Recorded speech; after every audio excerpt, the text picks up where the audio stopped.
Gerbėmieji, ateikit arčiau. Sūriai iš ožkų pieno, iš ožių pieno, iš vištų ir gaidžių pieno, iš paukščių pieno. Ir net iš buliaus pieno. Tokius sūrius gardėsių dar neragavote. O dar jeigu nupirksite 10 sūrių, tai dar vieną sūrį gausite ir iš dinozauro pieno. Kviečia jūs visus, puikius svečius, šios naujausios gastavinės jums prisims sūros statinę. Kur jūsų statinė? Ar turite statinę? Jei turite statinę, mes pripirksim jums geros. Prie sūrio reikia pirkti ir medaus. Medų visą žiemą dešęs sudėsite ir medų laižysite. Kviečiame visus prie aukštadvario stalo. Čia liejasi gyva nemokamai. Kas sūrį ragauja, tas sūrį ir perka. O dosniausias pirkėjas gaus dovanų, nepaėdos dovanų.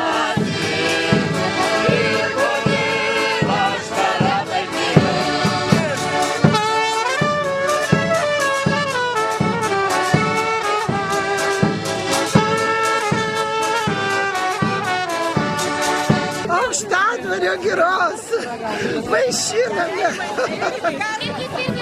Baigėsi paskutiniai sūriai.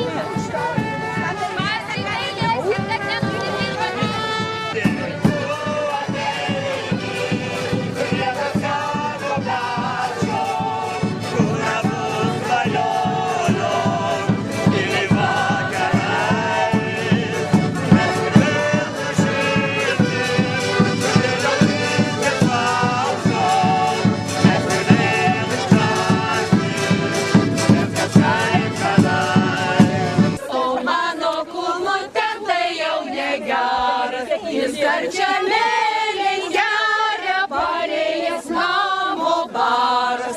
Jis karčia mėlyn geria, parėjęs namo baras. Kūmutė širdutė tau duosiu rodo, kūmutė širdutė tau duosiu rodo. Kai eisi gulti lovon, pasimkė maišų storų. Kai eisi gulti lovon, pasimkė maišų storų.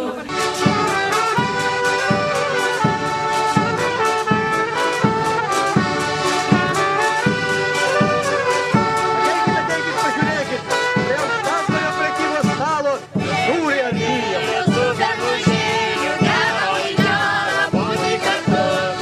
Visos varonos, kurios vagia sūrius, neša aukštadvario.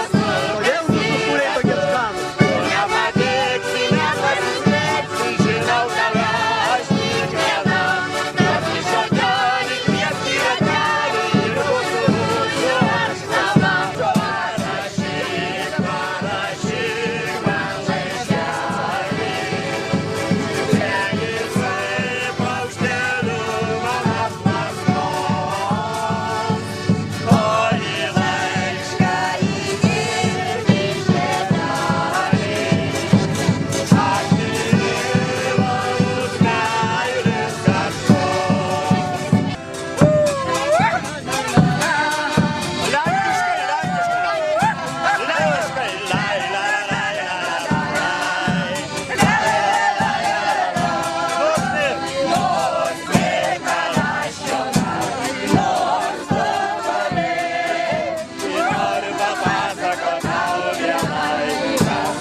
Džiugu, taigi mūsų šventė, kaip pasakyti, įdomiai įpusėjo, taip pavadinsim. Taigi džiugu, kad čia Karvinės saloj atgimsta senos tradicijos. Taigi dar kartelį sveikinam su žolinėm visus ir sveiki atvykę dar kartelį kopūstinės kermošį. Mes tarp žmonių matom ir įsimaišusią mūsų administracijos direktoriaus pavaduotoją. Tai vis tiek paprašysim tarti porą žodžių. Mėly trakiškiai ir svečiai, mes džiaugiamės, kad atgimsta senos tradicijos. Būkime ne tik stebėtojais, bet ir dalyviais. Ateikime ir pratęskime puikią žolinių šventę. Su švente ir švęskime kartu su iniciatoriais. Jie šiandien ne tik tai minties kūrėjai, bet ir dalyviai. Dar kartą su švente geros nuotaikos. Ačiū, ačiū. O dabar aukštadvariečiai, jūs čia taip įsijautėte, aš labai norėčiau pasiklausyti ir kitų, kaip tu čia ribokai sakai. Aš noriu radastos paklausyti. Ani minžikuoja tenai. Čia va dar kažkas atsakė apie kopūstus. Prašom, prizai. Kopūstinė vadinosi. Anksčiau Dzūkijoje žolinė buvo vadinama kopūstinė. Ir trakai švęsdavo kartu kopūstinę. Ne, palauk, nedalink, aš turiu daugiau klausimų. Čia reikia nusipelnyti, taip jau mes uždyką ir net išdalinsim, manote. Dabar dar aš vis dažnai klausau, Kęstuti, ar prisimenim ribokai tokį. Ką? Mūsų močiutės, promočiutės. Ką mūsų močiutės, promočiutės šitą dieną glostydavo? Glostydavo ir tikėdavo, kad visus metus turės daug labai valgyti. Man tai galvoju, gal Zedulė kokį savo glostydavo, bet neliktai. Na kągi glostydavo močiutės ir promočiutės šitą dieną. Ir tikėdavo, kad tikrai bus labai labai sotus. Kelkit ranką, ką žinot. Kelkit ranką, ką žinot. Ne žolelės, ne. Ir ne žolė. Va, žinot. Jau antrą kartą ne, tie, kas vieną kartą sakė, negudraukit. Taip, kopūstus įteikęs Kęstutis, mano kablas į mano kopūstį prijuostą lindą. Pagal papročių žolinių. Šią dieną kiekviena šeima, kiekvienas turi turėti puokštę su lauko gėlelėm. Kas neturi tokios puokštės, į to namus velnias uodegą įsuka.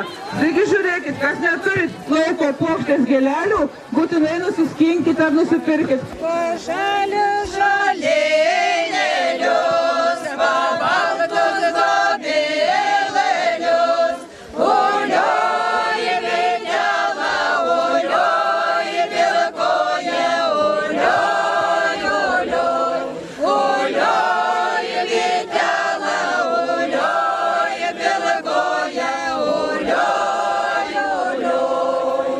Mano tėvulis gėlė,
folklorinis ansamblis.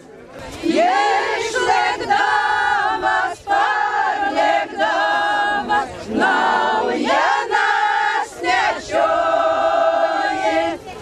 O nulėktų jūrų marių, už aukštų kalnelių. Tai tu rasi linksmų šalį, Lietuvos žemėlai.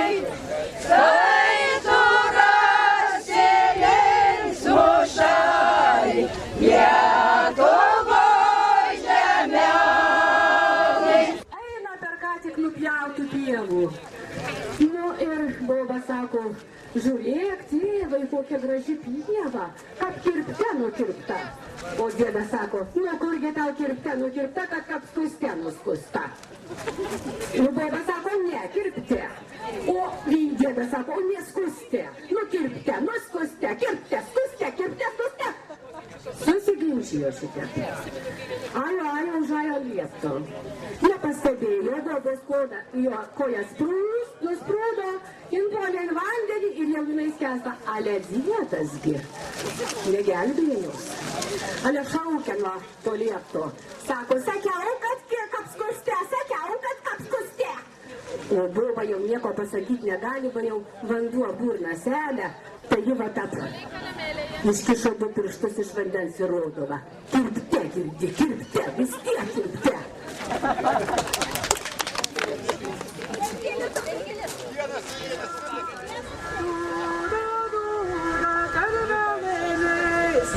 Dūda, dūda, kam tos karėlės,